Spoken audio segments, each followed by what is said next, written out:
Hello বন্ধুরা, welcome back to my channel. কেমন আছো সবাই? আমার নতুন একটি ভিডিওতে তোমাদের সবাইকে স্বাগত জানাই। তো আজকে আমি আর মা তোমাদের কিছু কথা বলবো, মানে কিছু কথা আলোচনা করব, তোমাদের সঙ্গে গল্প করব বলতে পারো।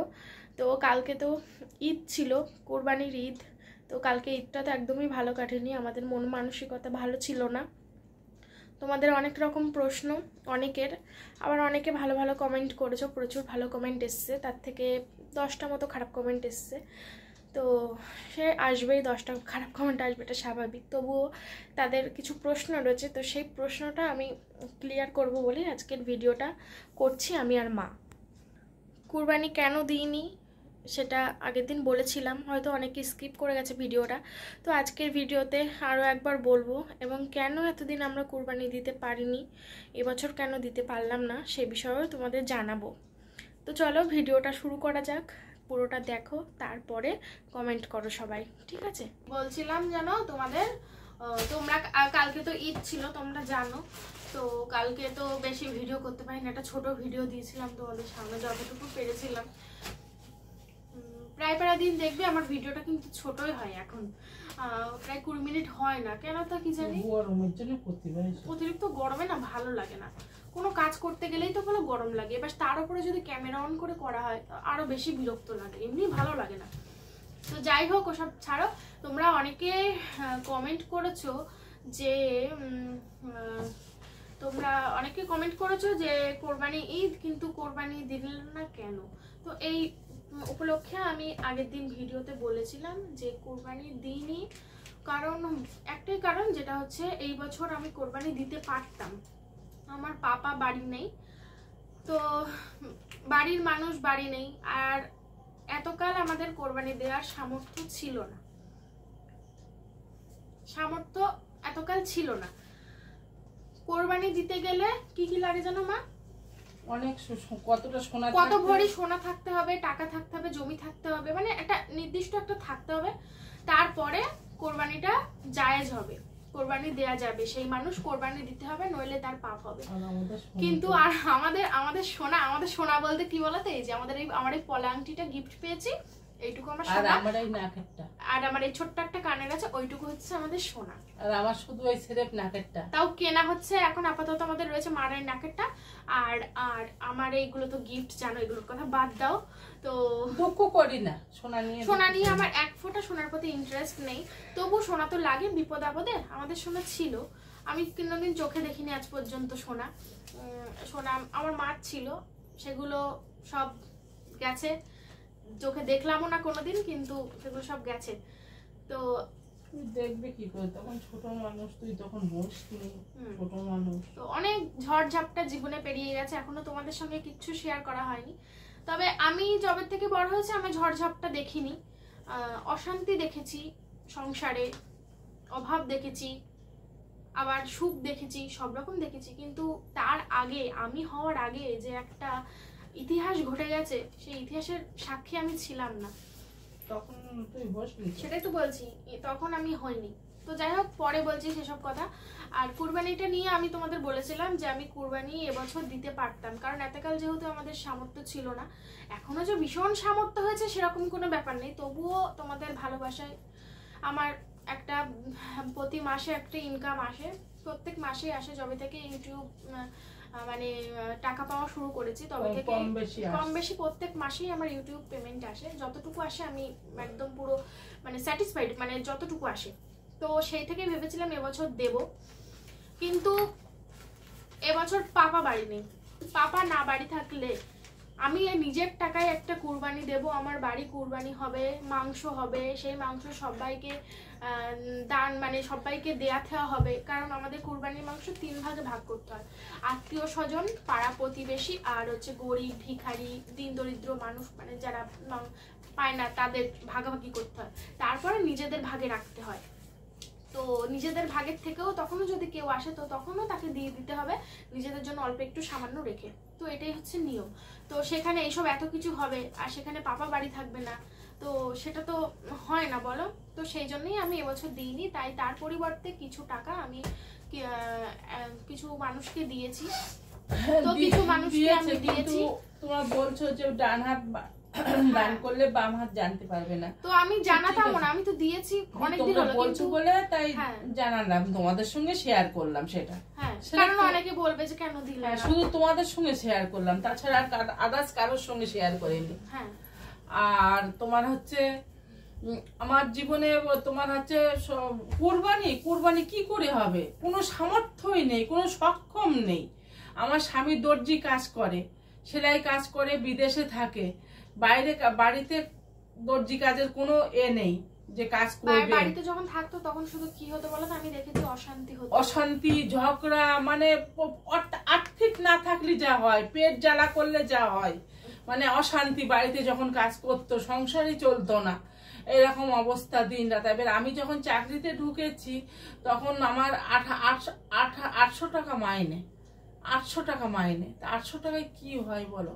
তবু ধৈর্য ধরে চাকরিটা করছি, করতে করতে যেসব সোনা গয়না ছিল সব অভাবের তাড়নায় যা সোনা গয়না ছিল সব বাধা বন্ধক বিক্রি সব করে সংসারে সব চলে গেছে। এমনকি পিতল কাঁসা যা পেয়েছিলাম বাপের বাড়ির থেকে যা দিয়েছিল, আবার নগদ যা পেয়েছিলাম প্রচুর ছিল, সব একটা একটা করে বিক্রি করে সংসারে আমরা সংসার চালিয়েছি। মেয়েটার মানে যখন ওর যখন 3 বছর বয়স তখন ওর এমন মামস হলো, মুখ এরকম ফুলে গেল মামস হয়ে।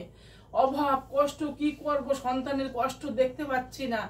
তখন বড় বড় ডাবু ঘোড়াগুলো, মানে জল তোলা যে ঘোড়াগুলো, থালা ওর পাপার কাছে দিলাম, যাও বিক্রি করে নিয়ে এসো, মেয়ে সুস্থ করতে হবে। সেগুলোও চলে গেল, সেগুলোও থাকলো না। আমার জীবনে কিচ্ছু থাকলো না। আমার জীবনটা মানে একদম মানে কি যে অবস্থা, সারখার, আমার জীবনটা সারখার। তারপরে এবারে 16 বছর বয়সে বিয়ে হয়েছে। 16 বছর বয়স, ওর বাবার বয়স তখন 29 বছর। তারপরে এবার 5 বছর পর আমার মেয়ে হয়েছে। 16 বছর তার আগে একটা কাহিনী, তার আগের একটা কাহিনী আছে। তার আগে একটা ছেলে পেটে জন্ম হয়েছিল, সেটা আজকে বলবো না, সেটা তোমাদের সঙ্গে কালকে শেয়ার করব। তার 4 মাস পরে আমার এই মেয়ে পেটে আসে, মেয়েটা হয়। এই মেয়েটার মুখের দিকে তাকিয়ে অভাবে সংসার কষ্ট করে তাকিয়ে এত কিছু দেখো না, কিচ্ছু ছিল না, স্রেফ একটা তক্তপোষ, আর কিচ্ছু না, স্রেফ একটা তক্তপোষ। আর মাটির মেঝে প্রতিদিন বাইরে বেড়া দেওয়া, প্রতিদিন নেতা দিতাম, পরিষ্কার করে রাখতাম যতটুকু থাকতো।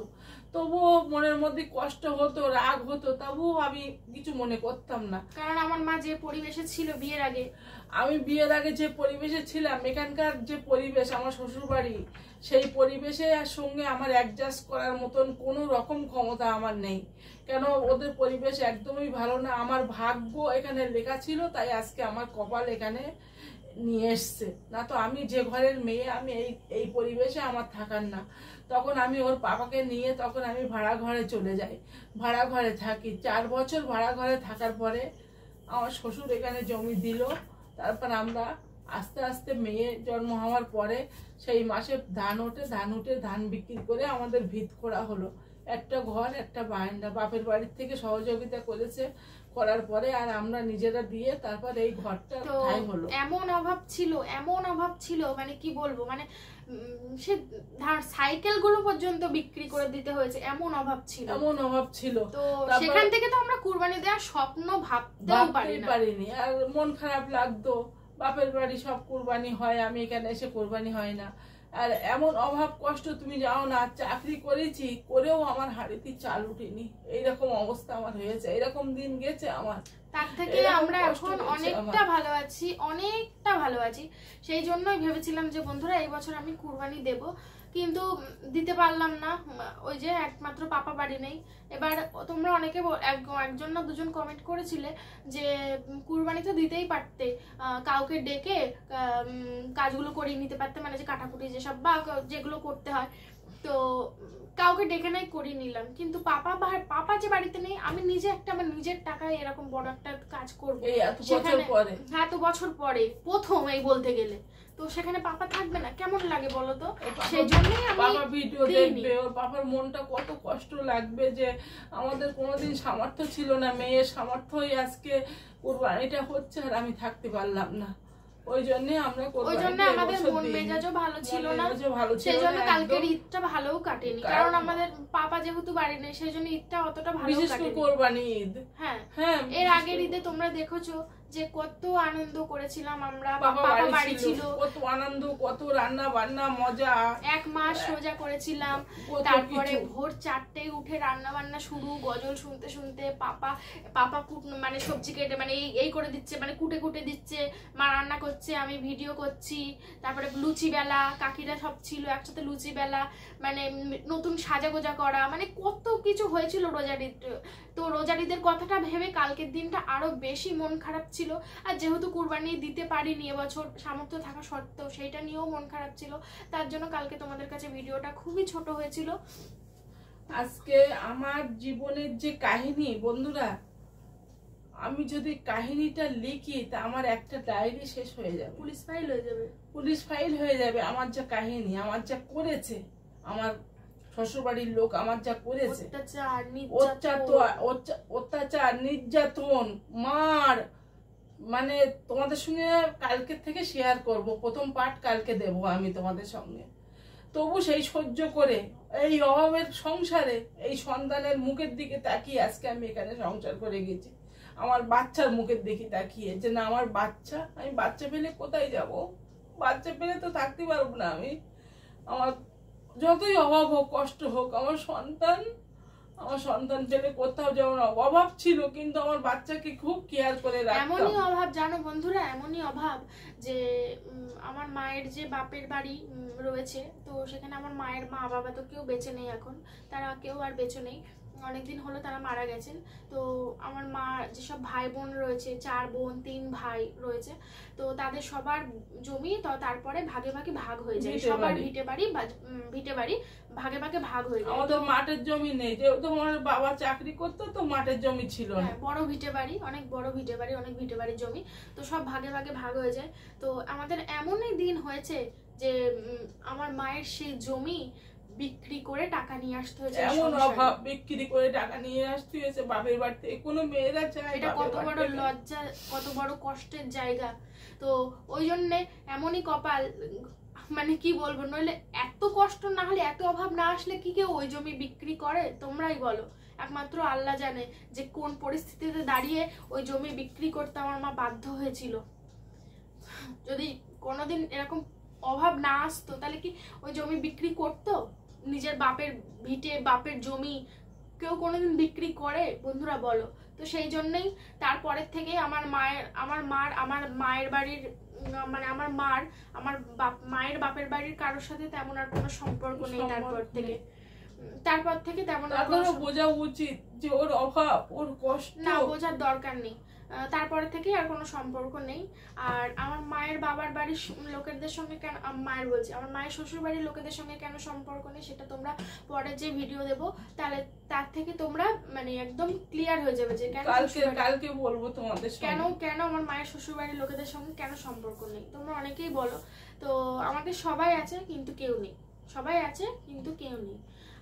তো এটাই হচ্ছে ব্যাপার। আর হ্যাঁ, একটা কথা, এবার কুরবানির কথাটা বলি। ওর বাবা রাজি ছিল না জানো, এখানে বিয়ে দেওয়ার বাবা রাজি ছিল না একদম। এখন আর পুরনো কথা বলে কি হবে, এখন যেটা হচ্ছে কুরবানির ব্যাপারটা। তো তোমরা অনেকে কমেন্ট করছো যে তোমরা কি মাংস খাও না, গরুর মাংস খাও না। তো তোমাদের একটা কথা বলি, আমার বাড়িতে আমার মা পাপা সবাই খায়, কিন্তু বহু বছর হয়ে গেছে তারা আর কেউ খায় না। কারণ আমার মায়ের নার্ভের প্রবলেম, বহুদিন আগে আমার মায়ের নার্ভের প্রবলেম। কত বছর চলছে মা? এই 9 বছর। এই 9 বছর, সেই 9 বছর চলছে। প্রথম যখন খেত না, তখন মা উঠতে পারতো না বিছানা থেকে, সারা হাত পা অবশ হয়ে যেত। তারপর থেকে মা বুঝতে পারলো, আস্তে আস্তে খাওয়া বন্ধ করে দিয়েছে, ছেড়ে দিয়েছে। আর আমার পাপার তো শ্বাসকষ্টের সমস্যা, খায় না, ওই জন্য আমাদের বাড়িতে রান্নাও হয় না। আর আমি জন্ম থেকেই খাই না, জন্ম থেকে খাই না, সত্যি কথা অনেকেই খায় না বন্ধুরা, অনেক মুসলিমরা খায় না। আমার মা এরকম সারা জীবন গরু মাংস খেত না। আমার মার ধারা আমি ওরকম গন্ধটা সহ্য করি। অনেকে যেমন খাসির মাংস খায় না বলে না, গন্ধ, সেরকম আমি ওই মাংসটা গন্ধের জন্য আমি খেতে পারি না, আমার গা গলে, আমার ভালো লাগে না, ওই জন্য আমি খাই না। ওই জন্য আমি খাই না, বুঝেছো? তো আজকে তোমাদের ক্লিয়ার হয়ে নিলাম, সেজন্য আমাদের বাড়িতে রান্না হয় না, তোমাদের দেখতেও পাও না। আর আমি এইসব বিষয় নিয়ে বেশি বলি না কেন বলো তো, এই যে আমার এই এত বড় পরিবারটা, 40,000 পরিবার আমার কাছে অনেক বড়। 40,000 মানুষ, মানে ভাবতে হচ্ছে কতগুলো মানুষ সবাই আমার পরিবারে রয়েছে। তো তাদের মধ্যে অনেকে অনেক অন্য সম্প্রদায়ের মানুষরা রয়েছে, তাদের খারাপ লাগুক এমন তো কিছু আমি করতে পারবো না, সেই জন্য দেখালাম না কোনো জিনিস বা কোনো জিনিস বললাম না সে বিষয়ে। তো এটাই হচ্ছে ব্যাপার। তো তোমাদের আশা করি বললাম, তোমরা অনেকেই বুঝেছো আমার ব্যাপারটা, কোরবানি নিয়ে তেমন কোনো কমেন্ট করো না, তবে তাও 2-1 কমেন্ট করেছে, তার জন্য হ্যাঁ, সে তোমরা যত খুশি কমেন্ট করো, যত খুশি কমেন্ট করো, কোনো ব্যাপার না। কিন্তু এই ব্যাপারটা ক্লিয়ার করে দেওয়ার দরকার ছিল, তাই আমি ভিডিওটা করলাম যে না, ক্লিয়ার করে দিই। কারণ কালকে ঈদের দিনটা সত্যি বিশ্বাস করো বন্ধুরা, আমাদের মন একদমই ভালো ছিল না। বিশেষ করে আগের ঈদের এই 2-2.5 মাস আগের ঈদটা যে যত সুন্দরভাবে পালন করেছিলাম, আর সেই কথাটা ভেবে না কালকের দিনটা আরো মুড খারাপ ছিল, আরো বেশি ভালো লাগছিল না। বাবা বাড়ি ছিল না, সব দিক থেকেই মন মানসিকতা একদম ভালো ছিল না কালকে। আর তোমরা কি বলছো যে একজন কমেন্ট করেছো যে তোমরা ওইসব তোমরা গরুর মাংস খাও না, কারণ হচ্ছে তোমরা তো বেশিরভাগ হিন্দু মানুষদের সঙ্গে মেলামেশা করো, তো ওরা হয়তো আসবে না তোমাদের বাড়ি, সেই জন্য তোমরা খাও না। তো এর আগে আমাদের বাড়িতে তো বহুদিন রান্না হয় না, তবে আমরা তো এখানে এসেছি 20-21 বছর, 20 বছর এসেছি, তো আগে তো রান্না হতো, আমি খেতাম না, কিন্তু আমার বাড়িতে তো রান্না হতো, কিন্তু তাও তো কাকিরা আসতো, ওরা ওসব মানে না গো। আর ওরা খায় না, কিন্তু অনেক মানুষ আছে যারা খায়, আমার চোখে দেখা আমার অনেক বন্ধু বান্ধব আছে যারা খায়, তো নাম নেব না কারণ এটা যা বুঝতেই পারছো। হিন্দু সম্প্রদায়ের মধ্যে আমাদের বাড়িতেও খেয়েছে অনেকে বসে, অনেকে খায়, ওরা রুচি নিয়ে যে যা খাবে বন্ধুরা, অনেকে অনেক কিছু খায়, অনেকে ব্যাং খাচ্ছে, টিকটিকি খাচ্ছে, অনেকে খায়, তো অনেকে শুকরের মাংস খাচ্ছে, ওটা বলো না, হ্যাঁ অনেকে অনেক কিছু খায়। তো যাই হোক, যে যেটা খাবে তার ব্যাপার, ব্যক্তিগত ব্যাপার। খাওয়া নিয়ে ভাই আমার কোনো নেই, আমি যেটা খেতে ভালোবাসি সে আমার হাজার বারণ করলো আমি সেটা খাবোই, আর কেউ খাচ্ছে তার ভালো লাগছে সে খাচ্ছে, ব্যাস। খাওয়াটা যার যার ব্যক্তিগত। এই অভাব কষ্ট পেয়ে পেয়ে না মনটা কঠোর হয়ে গেছে, মনটা শক্ত হয়ে গেছে এখন। আর না কি জানো, এখন ভালো মন্দ জিনিস, আগে একটা শাড়ি পেতাম না ভালো পরতে, এখন ভালো মন্দ আমার মা কোনো শাড়ি পেত না, কোনো নতুন শাড়ি বছরে একটাও পেত না, জানো, একটা শাড়িও বছরে পেত না। এমনও দিন গেছে, মানে কি যে পরিস্থিতি গেছে না বন্ধুরা, থেকে না এখন আর মেয়েটা যাও কিনে দিচ্ছে, কিন্তু আমার আর ভালো লাগে না পড়তে। আমার মায়ের জন্য একজোড়া সোনার কানেরও নেই, যে সব সময় পরে। আজকে এই 14 বছর 17 বছর চাকরি করছি, এখন একজোড়া সোনার কানের 17 বছর চাকরি করছি, আস্তে আস্তে মাইনেটা একটু হয়েছে, আর 20 সাল থেকে মাইনেটা একটুখানি বেশি বেড়েছে, কিন্তু আজকে 17 বছর চাকরি করছে, আমি একজোড়া কানেরও করে পড়তে পারিনি, জানো বন্ধু, এই সংসারেরটা সব সংসারে সব। তবে এখন আল্লাহর ইচ্ছায় আর তোমাদের ভালোবাসায় আর আমার দিদি ভাই, তো ওকে তো আমি সারা জীবনে কোনোদিন আমরা ভুলবো না, কোনোদিনই ভুলতে পারবো না।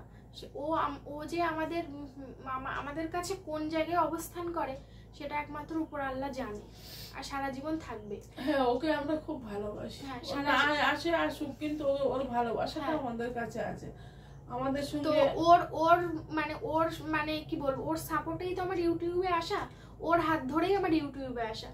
তো শুধু ইউটিউবে আসার জন্য না, ইউটিউবে আসছে আমি 1 বছর আর তো 3 বছর আগে থেকে ওর কাছে ছুটে যায়, তাহলে 3 বছর আগে থেকে ইউটিউব করতে পারতো, ভালোবাসার টানে চলে যেত। একমাত্র ওর মানে ওর কথাই আমি ইউটিউবে এসেছিলাম, ও যদি না বলতো হয়তো আমি এই ইউটিউবে আসতাম না, তোমরা আমাকে কেউ চিনতেও না। তো ওর কথায়, আল্লাহর দোয়ায়, তোমাদের আশীর্বাদে, ভালোবাসায় সবকিছু মিলিয়ে মিশে আজকে আমি এই জায়গাটায় উপস্থিত হয়েছি। তো ভালো থেকো সবাই, সুস্থ থেকো, সাবধানে থেকো, মেয়েটার পাশে থাকো, যাতে আমাদের একটু আমরা অনেক ভালো আছি এখন, আগের থেকে আমরা এখন আকাশ আর পাতাল ডিফারেন্স আছি, প্রচুর ভালো আছে, বিশ্বাস করো। আরো ভালো থাকবো যদি তোমরা পাশে থাকো, কারণ আমরা কিন্তু এখনো পুরোটা ভালো নেই, কিন্তু তবুও আমরা বলছি কারণ প্রচুর ভালো আছে, কারণ সে যে পরিস্থিতিতে ছিলাম না তার থেকে আমরা 1000 গুণ ভালো আছি। সেইটা ভালো আছি বলে অনেকের মুড চেঞ্জ হয়ে যায়, অনেকের হয়ে যায়, আমাদের কোনো রকম চেঞ্জ হয়নি, আমরা যেমন সাধারণ মানুষ তেমন সাধারণই মানুষ আছি, আমরা সবার সঙ্গে মিলে মিশে। তোমরা যেন এটাই মানে আশীর্বাদ করো, দোয়া করো যে আমি যেন কখনো চেঞ্জ না হই, আমি যেন তেমনই থাকতে পারি। আমরা সেইটাই চাই। আমি চাকরি পেয়েছি, আমার আস্তে আস্তে এখন ঝাউক দুটো পয়সা বেড়েছে, আর পয়সাটা বড় না, আমি যে চাকরি করি আমার যে একটা সম্মান, যে আমি আত্মহংকার করব যে আমি চাকরি করি, আমি এইটা কোনোদিন করিনি কারোর সঙ্গে, কোনোদিন করিনি। সবার সঙ্গে হেসে খেলে গলা জড়িয়ে ভালোবেসে কথা বলি। সেটা সবাই জানে, আমাদের পাড়ায় আমাদের এখানে সবাই আমাদেরকে প্রচুর ভালোবাসে। যেতে আসতে কথা বলে যাবেই, যে কেউ যাক। তো কুরবানির ব্যাপারটা নিয়ে তোমাদের বলে দিলাম, তোমরা আল্লাহর কাছে দোয়া করো আমি যেন আগামী বছর কুরবানি দিতে পারি, আর মেয়েটা যেন আরো উন্নতি করতে পারে। তোমরা আল্লাহর কাছে দোয়া করো, তোমরা মেয়ের পাশে থেকো, তোমরা মেয়ের পাশে থেকে আর মেয়েকে আরো একটু উন্নতি করতে দাও। তো চলো, ভিডিওটা অনেক বড় হয়ে গেল, আমরা এবার খাওয়া দাওয়া করবো, করে শুয়ে পড়বো, কারণ আমার ডিউটি আছে। এই ভিডিও দেখে পাপা নিঘাত আবার কাঁদছে বসে। বাবা তো একটুতেই কান্নাকাটি করে। আমার পাপাকে ওরকম প্রচুর অত্যাচার সহ্য করতে হয়েছে। আমার মা নাই, আমার মায়ের শ্বশুর বাড়ির লোকেদের কাছ থেকে অত্যাচার পেয়েছে, কিন্তু আমার মা তার নিজের বাড়ি থেকে, আমার পাপা তার নিজের বাড়ির লোকের কাছ থেকে অত্যাচার পেয়েছে। পাপা তো নিজের বাড়ি, নিজের সন্তান, তারা কি করে করতে পারলো? সব কালকে বলবো। মানে কি বলবো, আমি শুনি আর আমার গা কাটা দিয়ে উঠেছে। সত্যি এমন ঘটনা ঘটেছে? সত্যি সেই ঘটনা ঘটেছে? তবুও আমরা পুলিশ থানা কিচ্ছু করিনি, গেছিলাম তাও করিনি। তো ভিডিওটা কেমন হলো অবশ্যই কমেন্ট করে জানিও। আর অনেকে অনেক রকম কথা বলে যে ঈদের দিন আসলেই তোমার মন খারাপ থাকে, শরীর খারাপ থাকে। তো দেখো বন্ধুরা, আমি ইউটিউবে এসেছি 1 বছর হলো। এর আগের বছর ঈদটা মানে বকরা ঈদ দিয়েই আমার ভিডিওটা শুরু হয়েছিল, মানে আমার ইউটিউবে পথ চলা শুরু হয়েছিল। তো তখনকার পরিস্থিতি একদম অন্যরকম ছিল। আগেরবার যখন বকরা ঈদ হয়েছিল তখন চারিদিকে কন্ট্রোভার্সি, মানে মানুষের চাপ, কন্ট্রোভার্সির চাপ সব মিলিয়ে মিশিয়ে আমাদের তখন মন মানসিকতা একদমই ভালো ছিল না। আর যেহেতু আমরা কোরবানি দিতে পারতাম না, তো সেহেতু কোরবানি না দিলে কোরবানির ঈদ কখনোই বাড়িতে আনন্দের হয় না। তবুও সেই আগের বারের ঈদটা একদমই ভালো কাটেনি আমাদের। তারপরে 1 বছর পরে আমাদের রোজার ঈদ এলো। আমি 1 মাস রোজা করেছি, প্রত্যেকবারেই করি, 1 মাস রোজা করেছি। তারপরে পাপা বাড়ি ছিল, আমরা খুশির ঈদ পালন করেছি, খুব মজা করেছিলাম। তো তারপরে আবার এই ঈদটা আসলো বকরা ঈদ। তো বকরা ঈদেও আমরা যথাযথ আনন্দ করেছি, কিন্তু তবুও আমাদের মন ভালো ছিল না, কারণ আমার পাপা বাড়ি ছিল না। আর বাড়ির মানুষ বাড়ি না থাকলে ঈদ কখনোই আনন্দের হয় না। তো সেই হিসেবেই তো তোমরা যারা বোঝার তারা অবশ্যই বুঝেছো, যারা না বোঝার তারা বাজে কমেন্ট করেছো যে তোমার ঈদ আসলে মন খারাপ হয়, পুজো আসলে মন ঠিক হয়ে যায়। তো দেখো বন্ধুরা, আমি ঈদ, পুজো, আরও যেসব নানান অনুষ্ঠান রয়েছে সব কিছুই আনন্দ করতে ভালোবাসি। আমি সব কিছু আনন্দ করতে ভালোবাসি। আমি যাই, মজা করি, আমার ভালো লাগে মজা করতে। সেই জন্য তোমরা হাজার খারাপ কমেন্ট করলেও আমি যাব, ঘুরবো, মজা করব।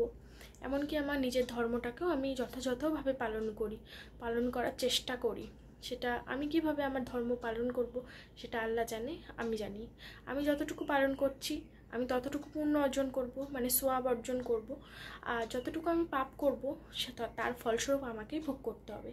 তো যাই হোক, অনেক কথা তোমাদের বলে দিলাম, তোমাদের মানে কিছু কিছু মানুষকে, সবার ক্ষেত্রে বলিনি।